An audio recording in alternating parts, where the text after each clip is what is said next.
சகோதரிகளுக்கும் என்னுடைய அன்பான வணக்கம். இங்கு திரு மேற்பார்வை பொறியாளர் கோவை திரு குமார் அவர்களுக்கு என்னுடைய வணக்கத்தையும் அவர்களுக்கு என்னுடைய வாழ்த்துக்களையும் தெரிவித்துக் கொள்கின்றோம்.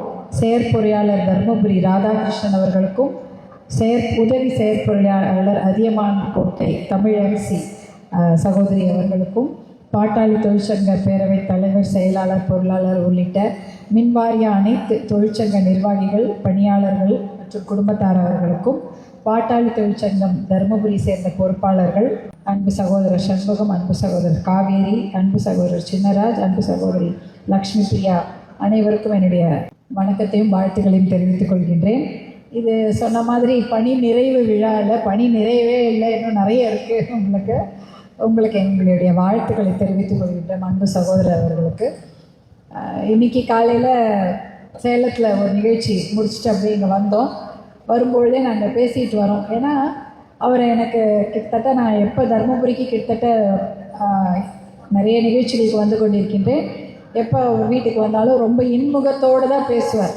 ரொம்ப ஒரு இனிமையாக பழகக்கூடிய ஒரு அன்பான சகோதரர் நம்முடைய சின்னசாமி அவர்கள்.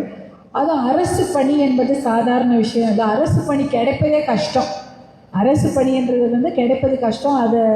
அதுலேயும் அது கெட்ட பேர் இல்லாமல் நடத்துறது அதை விட கஷ்டம். இன்றைக்கி பேசிய அனைத்து நண்பர்களும் அதான் சொன்னாங்க. காலையில் அவருடைய பணி தான் அவருக்கு ரொம்ப முக்கியம். அதை நன்றாக செய்வார். 8 மணினா அது 7 மணி வரைக்கும் முடிச்சுட்டு தான் வருவார், இல்லை அந்த வேலையை முடிச்சுட்டு தான் அடுத்த வேலைக்கே வருவார் என்ற தகவல்களெல்லாம் இப்போ சொல்லி கொண்டிருந்தார்கள். அது எவ்வளோ பெரிய கஷ்டமான விஷயம். அரசு பணியை நிறைவாக செய்ய வேண்டும். அதையும் ஏன்னா அது மக்களுக்கான பணி. அந்த அரசு பணியில் தொய்வு ஏற்பட்டாலே அப்போ மக்களுக்கு பணி செய்ய முடியாது. அந்த பணியை அத்தனை சிறப்பாக செய்திருக்கிறீர்கள். உங்களுக்கு எங்களுடைய மனமார்ந்த பாராட்டுகளை தெரிவித்துக் கொள்கிறேன். அதில் நீங்கள் நிறைய பொறுப்புகளை வகித்திருக்கிறீர்கள். அந்த பொறுப்புகளை வகிக்கும்பொழுது அதற்கான வேலைகளையும் அருமையாக செய்திருக்கிறீர்கள். அதை பற்றி தான் இன்றைக்கி நிறைய சகோதரர்கள் பகிர்ந்து கொண்டார்கள் அவர்களுடைய தகவல்களை. நீங்கள் வகித்த அந்த பொறுப்புகளுக்கு உண்மையாக நிறைய படிகளை செய்திருக்கிறீர்கள். போராட்டங்களை செய்து அதை வெற்றிகரமாக நடத்தியிருக்கிறீர்கள். அதே சமயம் வங்கி கணக்கில் பணம் செலுத்தும் அந்த முறை அது முதலில் தருமபுரியில் தமிழ்நாடு மின்சார வாரியம் சார்பாக நீங்கள் செய்திருக்கிறீர்கள். அதற்கப்புறம் தான் மற்ற துறைகளில் அதை செய்ய ஆரம்பித்தார்கள் என்று உங்கள் துணைவியார் தான் சொல்லிட்டு இருந்தாங்க. மேடையிலே அதான் சொல்கிறாங்க. வங்கி கணக்கில் பணம் செலுத்தும் முறை முதல்ல தமிழ்நாட்டில் மின்சார வாரியத்தில் தான் ஆரம்பிக்கப்பட்டது. அதுவும் நம்முடைய அன்பு சகோதரர் சின்னசாமி அவர்கள் தலைவராக இருக்கும்பொழுது தான் அது துவக்கப்பட்டது. அதற்கப்புறம் தான் எல்லா துறைகளிலும் வங்கி கணக்கில் பணம் செலுத்தக்கூடிய அரசாங்க முறை என்பது மற்ற துறைகளில் பின்பற்றப்பட்டது என்ற ஒரு நிகழ்வு எவ்வளோ பெரிய விஷயம் பாருங்கள். அதை தைரியமாக முதல்ல நீங்கள் செய்திருக்கிறீர்கள். உங்களுக்கு இதை பின்பற்றி தான் மற்றவர்களும் செய்திருக்கிறார்கள் என்ற செய்தியை இன்றைக்கி தான் நான் கேள்விப்படுறேன். அதற்கும் மனமார்ந்த நன்றிகள் மற்றும் வாழ்த்துக்கள். எத்தனையோ நல்ல விஷயங்களை அரசு பணியில் நீங்கள் செய்திருக்கிறீங்க. அதை விட கஷ்டம் சமுதாய பணி.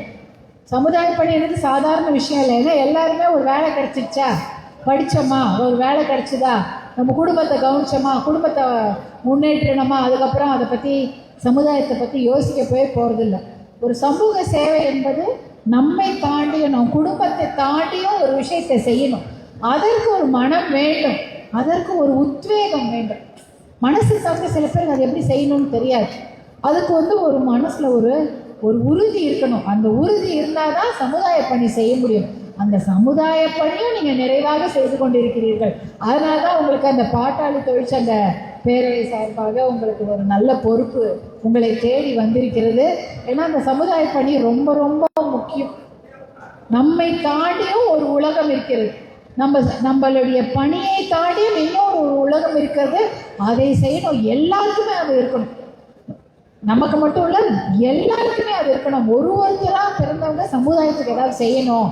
நம்மை தாண்டி எத்தனையோ பேர் இருக்காங்க, அவர்களுக்கு நல்லது செய்யணுன்ற நினைப்பு இருக்க வேண்டும். அந்த நினைப்பும் அந்த உத்வேகமும் அந்த ஆர்வமும் நம்முடைய அன்பு சகோதரர் சின்னசாமி அவர்களுக்கு இருப்பதால் தான் அதை தொடர்ந்து அவர் செய்து கொண்டிருக்கிறார். இன்னும் அதை செய்யறதுக்கு அவர் தயாராக இருக்கிறார்.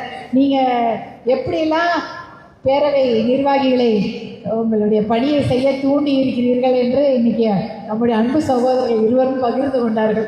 சென்னையில் அந்த நிகழ்ச்சி நடக்கிறதுக்கு ஒன்றொன்றுக்கும் நீங்கள் சொன்னீங்க எப்படி அவர் செய்தார்கள் என்று. இதெல்லாம் ஒரு பெரிய விஷயம். அவ்வளோ ஆர்வமாக என்னுடைய அன்பு சகோதரர்கள் சொன்னாங்க. இதெல்லாம் சாதாரண விஷயம் இல்லை, இன்னும் தொடர்ந்து நம்ம செய்ய வேண்டியிருக்கு. ஏன்னா நிறைய விஷயம் நம்ம செய்யணும். இன்றைக்கி இப்போ நம்ம பேசிகிட்டு இருக்கிறோம், மொரப்பூர் ரயில்வே திட்டம் செய்ய வேண்டும், தொப்பூர் கணவாய் திட்டத்தை முழுமையாக நடத்தி முடிக்க வேண்டும், தருமபுரிக்கு காவிரி உபரிநீர் திட்டத்தை கொண்டு வர வேண்டும், தருமபுரி மக்களின் தாகத்தை தீர்க்க வேண்டும், விவசாயத்துக்கு தண்ணி கொடுக்கணும், வேலை வாய்ப்பு கொடுக்கணும். இப்படி எத்தனையோ நிறைய திட்டங்கள் இருக்குது. அதுக்கு எல்லாம் ஒற்றுமையாக நம்ம எல்லாரும் செய்தால் தான் இதெல்லாம் கொண்டு வர முடியும். நம்ம ஒரு மாவட்டத்தை முன்னேற்ற வேண்டும் என்றால் ஒருத்தர் நினைச்சா போதாது, மாவட்டம் முழுக்க நினைக்கணும். மாவட்டத்தில் இருக்கிற அனைத்து மக்களும் அதை நினைக்கணும். அதுக்கு ஒற்றுமையாக நம்ம பாடுபட வேண்டும். அதற்கு நீங்கள் உறுதுணையாக இருப்பீர்கள் என்று எங்கள் எல்லாருக்கும் தெரியும். எப்படின்னா, நீங்கள் உங்களுடைய ஆர்வத்தை நான் நேரடியாக பார்த்துருக்கிறேன். எப்பயுமே உங்களுடைய பணி செய்யக்கூடிய ஆர்வத்தை நான் நேரடியாக பார்த்திருக்கிறேன். அதனால் நம்முடைய அன்பு சகோதரர் சொன்னது மாதிரி இந்த பணி நிறைவு என்பது பணி நிறைவில்லை, இனிமேல் தான் மிகப்பெரிய பணி உங்களுக்கு ஆரம்பிக்க இருக்கின்றது. அதை நீங்கள் வெற்றிகரமாக செய்து முடிப்பீர்கள் என்ற நம்பிக்கையும் எங்களுக்கு இருக்கின்றது. உங்களுக்கு உறுதுணையாக இருக்கக்கூடிய அனைத்து சகோதர சகோதரிகளும் எங்களுடைய வாழ்த்துக்கள். குறிப்பாக உங்களுடைய குடும்பத்தாருக்கு எங்களுடைய நன்றிகளையும் வாழ்த்துக்களையும் சொல்லிக் கொள்கிறேன். உங்களுடைய குடும்பத்தார் அனைவரும் மேடையில் இருக்காங்க, அவங்களுக்கு என்னுடைய வாழ்த்துக்கள். அதே சமயம் உங்களுடைய துணைவியார் இருக்காங்க, அவங்கள நீங்கள் ஊக்குவிக்கிறீங்க பாருங்கள், அது ஒரு மிகப்பெரிய விஷயம். அவங்க கவிதை எழுதுறதுக்கோ புக்கு எழுதுறதுக்கு அவங்க புதுசு புதுசாக படிக்கணும்னு நினைக்கிறாங்க, அதுக்கு உறுதுணையாக ஒரு கணவர் இருப்பது சாதாரண விஷயம் இல்லை, அது ரொம்ப பெரிய விஷயம். அந்த அம்மா இவருக்கு உறுதுணையாக இருக்கிறாங்க, இவர் அவருக்கு அந்த அம்மாவுக்கு உறுதுணையாக இருக்கிறாங்க. சித்ரா அவர்களுக்கு என்பது, சித்ரா சின்னசாமிக்கு அவருடைய கணவர் உறுதுணையாக இருக்கிறார் என்பது பெரிய விஷயம். அதெல்லாம் அதனால் நீங்கள் தனிப்பட்ட வாழ்க்கையிலையும் மிகப்பெரிய வெற்றி, அதே சமயம் உங்களுடைய அரசு பணியிலும் மிகப்பெரிய வெற்றியாளராக திகழ்கின்றீர்கள், சமுதாய பணியிலும் நீங்கள் மிகப்பெரிய வெற்றியாளராக திகழ்கிறீர்கள் என்ற மனநிறைவோடு உங்களை வாழ்த்தி, இன்னும் உங்களுடைய பணி சிறக்க வேண்டும், நீங்கள் உங்களுடைய பணி சமுதாய பணி தொடர வேண்டும் என்று கூறிக்கொண்டு, எல்லா நலமும் பெற்று உடல் வளம் மனவளம் எல்லா வளமும் பெற்று பல்லாண்டு நீங்கள் தொடர்ந்து இந்த சமுதாயத்துக்கு பணி செய்ய வேண்டும் என்று வாழ்த்தி விடைபெறுகிறேன். நன்றி, வணக்கம்.